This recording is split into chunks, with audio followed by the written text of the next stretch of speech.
Quantos homens exercem seus podres poderes?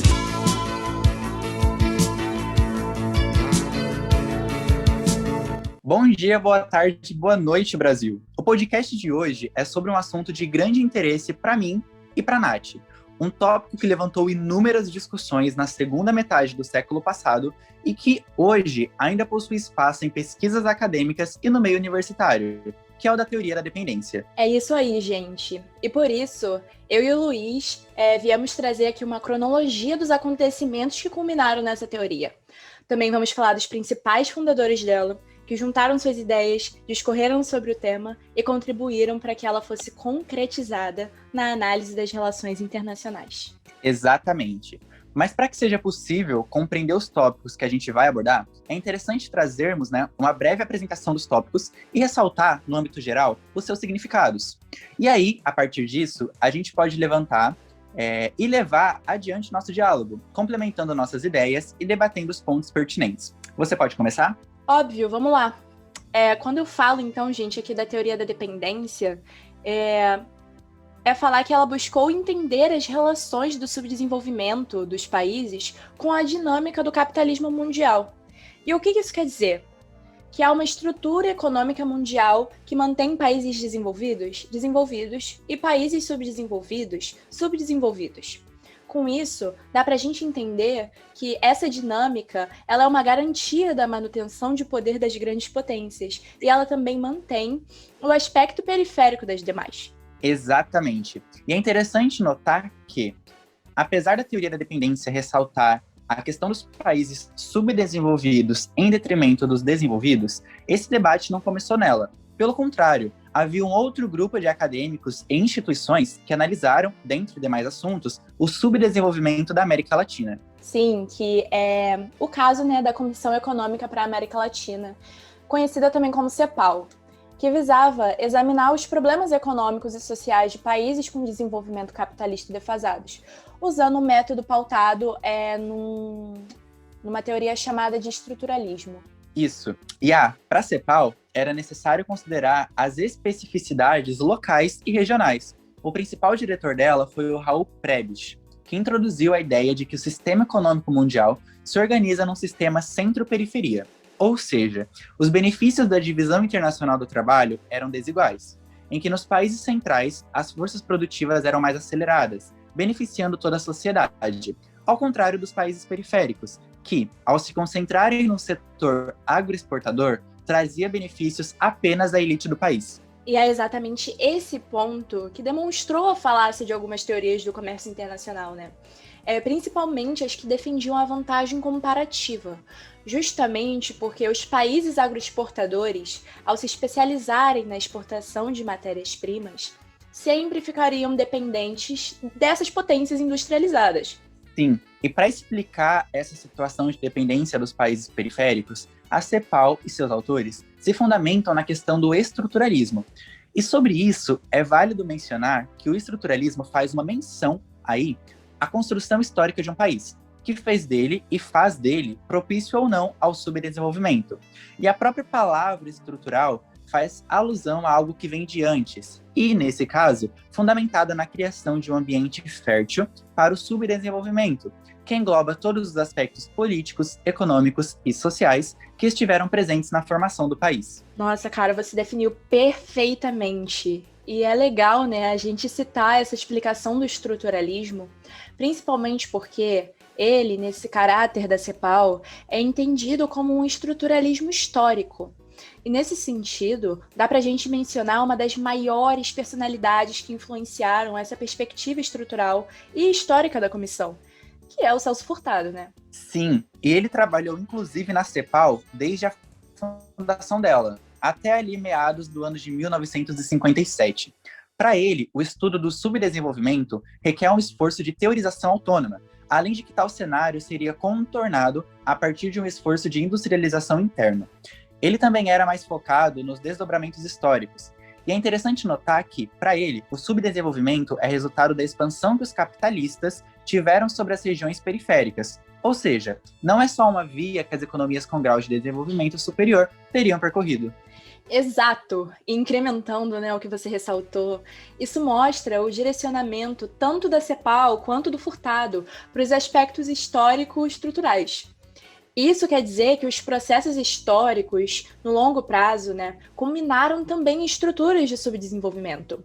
Então, essas economias periféricas foram lançadas ao mercado internacional com especialização nas produções primárias, sendo condicionadas à subordinação das nações tecnologicamente avançadas. Sim, inclusive, né, no próprio livro do Celso Furtado, né, um dos livros mais famosos que ele tem, que se chama Formação Econômica do Brasil, ele levanta esses aspectos da construção econômica brasileira, em que foi desenvolvida uma economia primária exportadora, e ele ressalta muito essa questão.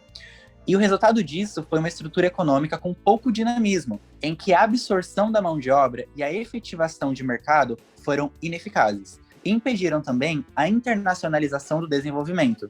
E sobre esse ponto que você acabou de dizer, dá para considerar o cenário, né, das colônias de povoamento do norte, que o Furtado também menciona nesse livro dele. Nelas, todos os lucros gerados, eles eram investidos na própria economia, ao contrário do que aconteceu aqui no Brasil, né, em que ocorria aí um vazamento dos lucros para o exterior, ou então, num caso de uma fase de depressão, havia um rebaixamento de produtividade. Isso, e você mencionou nesse ponto uma evidência que mostra claramente essa situação. Ou seja, ela mostra que em ambos os cenários, de qualquer forma, ocorreria um subdesenvolvimento do país. É um fato que a CEPAL, juntamente com outros autores, analisava ao consolidar sua perspectiva estruturalista. E é por isso, né, que na minha visão aqui no que a gente está tratando, é muito importante a gente estar mencionando a comissão e o Furtado, principalmente porque parte dessas formulações seriam adotadas pela própria teoria da dependência, né? Tanto essa teoria quanto os aspectos estruturalistas da CEPAL tratavam do subdesenvolvimento da América Latina, mas sob perspectivas distintas. E sabe o que é interessante sobre esse ponto que você comentou? Um dos formuladores da teoria da dependência, o Teotônio dos Santos, era amigo do Furtado. E em momento algum ele negou o estruturalismo. Ele apenas partiu de perspectivas diferentes para analisar os cenários de subdesenvolvimento. E também, de qualquer forma, a gente precisa da história para explicar a teoria, pois os aspectos da construção econômica dos estados são indispensáveis para que a gente possa compreender a situação em que eles se encontram hoje. Sim. E realmente, né, o Teotônio e o Furtado, eles eram amigos. E aproveitando que você fez esse link, que você trouxe o Teotônio para a conversa, agora a gente consegue introduzir, né, de forma mais aprofundada aqui o tema central desse podcast, que é a teoria da dependência em si. Com certeza. Até mesmo porque o Teotônio é um dos idealizadores da teoria, mas ele não é o único. Outros dois foram indispensáveis para a consolidação dela, que são a Vânia Bambirra e o Rui Mauro Marini. Eles, juntamente a outros autores, são os idealizadores da vertente marxista dessa teoria, mas ela também não é a única vertente. Realmente. Aí, nessa teoria da dependência, tem uma outra, né, mais voltada para aspectos de direita e de desenvolvimentismo, que foi pensada pelo Fernando Henrique Cardoso. Essa vertente, ela defendia, né, a dependência como uma questão conjuntural, a partir de uma análise mais sociopolítica. É claro, né, a gente sabe que ela foi por água abaixo depois que o FHC largou de mão as pesquisas dele sobre dependência e virou presidente do Brasil. Então, a remanescente, de fato, foi a teoria marxista da dependência, que é o nosso foco hoje. E com esse foco, é bastante válido a gente frisar que tanto o estruturalismo da CEPAL quanto a teoria da dependência são teorias que tratam da questão do subdesenvolvimento, especialmente aqui na América Latina. Sim, claro, né? Mas é sempre bom pontuar que autores de outros continentes já trataram da teoria da dependência na realidade deles, como é o caso do Samir Amin, um economista egípcio, né, que tratou tanto da dependência como do sistema mundo. É verdade, muitos outros autores ganharam destaque ao tratar de outras regiões, mas é inegável que a teoria da dependência foi pensada, pelo menos a princípio, como uma realidade latino-americana e fundamentada por latino-americanos, analisando suas realidades. Sim, claro. Não, de fato, as suas bases são latino-americanas. Exatamente como as bases da própria CEPAL. E algo que eu acho muito curioso, na verdade, é que essas duas teorias, né, elas têm um fim comum, como a gente já disse, que é entender o subdesenvolvimento vigente na América Latina, mas elas apresentam perspectivas bem distintas quanto a isso. E, se eu ouso dizer, até complementares, de certa forma. Exato. Enquanto o estruturalismo trata do desenvolvimento e do subdesenvolvimento por meio desse olhar mais histórico-analítico, a teoria da dependência trata deles sobre um viés mais econômico-político, num âmbito internacional, ou seja, mais externo, ao contrário do estruturalismo, que tem uma visão mais interna. Além de que há também aí uma análise, né, dentro da teoria da dependência de como as nações, chamadas de centrais, garantem o seu poderio sobre os países periféricos por meio de uma manipulação, né, de uma manipulação do mercado internacional. E o interessante é que, apesar dessas distinções um pouco nítidas, Furtado nunca menosprezou a pesquisa do Teotônio, e nem vice-versa. Eles compreendiam que a história e a política eram ambas aspectos importantíssimos para compreender o subdesenvolvimento presente hoje na América Latina. É isso, sabe? A história ela é essencial para explicar essa teoria da dependência, sendo ela, de certa forma, uma descendente do estruturalismo da CEPAL também. Mas a questão da teoria da dependência é que ela trouxe novos horizontes para esse estruturalismo, um novo aumento de perspectivas. Sim, como uma análise mais profunda, mais apurada do presente e não só do passado. Uma análise das estruturas internacionais vigentes no que é o problema para os neomarxistas, que seria o tal modelo capitalista. Exatamente. E ainda mais interessante pensar que toda essa teoria ela surgiu, né, no momento que o Brasil se encontrava em grande instabilidade política e no momento em que o imperialismo estadunidense estava a todo vapor. Mas, assim, claro que os debates sobre a questão do subdesenvolvimento já existiam antes do golpe de 64. Os próprios Rui Mauro Marini e Teotônio dos Santos propunham, né, esses debates lá na UNB, onde eles davam aula. Mas a teoria só seria de fato fundamentada depois do golpe, né? Com toda aquela questão de intelectuais buscarem exílio em países vizinhos, acabou que a teoria só, de fato, seria estruturada no Chile. Exatamente. Que era onde o Teotônio estava, né, com a Vânia Bambirra, que por sinal era esposa dele, já na época. Eu sempre acho essa curiosidade incrível.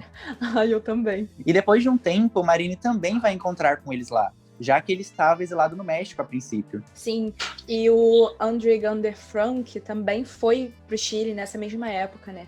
Ele já tinha conhecido o Teotônio em Brasília antes disso.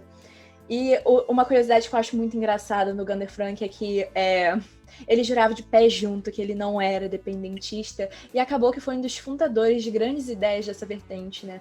Assim como também da teoria do sistema mundo. Exato. E é impressionante o fato de que lá eles desenvolveram as suas ideias prévias e fundamentaram a teoria marxista da dependência, longe dos seus países de origem, né? Fugindo de uma ditadura.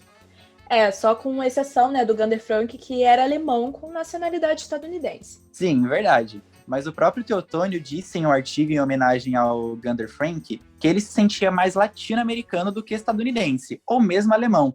E depois que a ditadura também se estabeleceu no Chile, todos tiveram que fugir. E ele decidiu voltar para a Alemanha, porque não havia, e eu cito aqui entre aspas, espaço para ele numa América Latina dominada por ditaduras. Ai, isso é uma tristeza mesmo, né? Todas essas separações. Teotônio e Vânia foram pro México, né? Depois da ditadura ter sido instaurada no Chile, como você comentou. O Rui Mauro foi com o Gander Frank para a Alemanha. E depois, o Rui Mauro ainda voltou pro México para se estabelecer junto do Teotônio e da Vânia. Sim, e se eu não me engano, o Gander Frank resolveu se estabelecer na Holanda. Sim, foi isso mesmo. Cara, mas assim, os trabalhos que esses 4 fizeram juntos, valeu todo esse tempo. Realmente, Nath, a teoria da dependência é um fenômeno. E há também uma problemática. Sim, claro. É tanto um fenômeno, né, quanto uma problemática de caráter estrutural, inserida nesse modo de produção capitalista e desigual. Infelizmente, sim. Essa é a realidade. Mas é dito, né, pela teoria, que essa problemática em torno dela poderia ser superada.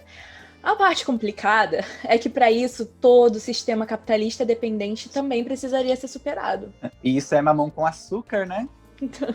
Quem me dera que fosse.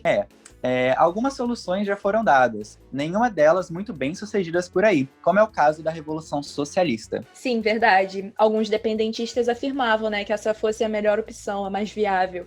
O próprio Marini já disse isso uma vez. Será que seria uma opção? Eu penso muito no Brasil, sabe, quando a gente entra nessas discussões. A gente pode ver, por exemplo, o caso da luta armada brasileira, que vingou até um pouco depois da virada de 1970 e foi um completo desastre. Mas assim, isso foi porque, né, não existia um apoio popular à luta armada. Talvez tudo seja uma questão de estrutura e comunicação. Porque pensa, se as esquerdas revolucionárias da década de 60 e 70 tivessem um contato maior com a massa popular brasileira, o resultado muito bem poderia ter sido outro, sabe? Sim, verdade. Mas a gente tem que ter em mente que a revolução não é nosso foco principal, né? A gente acaba meio que perdendo esse fio da meada, porque, de fato, a teoria da dependência, ela leva a gente por caminhos distintos, né? Afinal, foram anos de construções teóricas para poder chegar nas análises às quais esses autores que a gente está ressaltando chegaram. Com certeza. Se a gente fosse falar da revolução aqui nesse podcast, ele duraria aí 40 minutos sem medo, sabe? Mas eu realmente acho interessante a gente trazer esses exemplos reais, sabe? Exemplos sobre o Brasil, sobre o povo brasileiro. É uma análise coerente com a questão da dependência que a gente está levantando aqui. Eu concordo plenamente com você.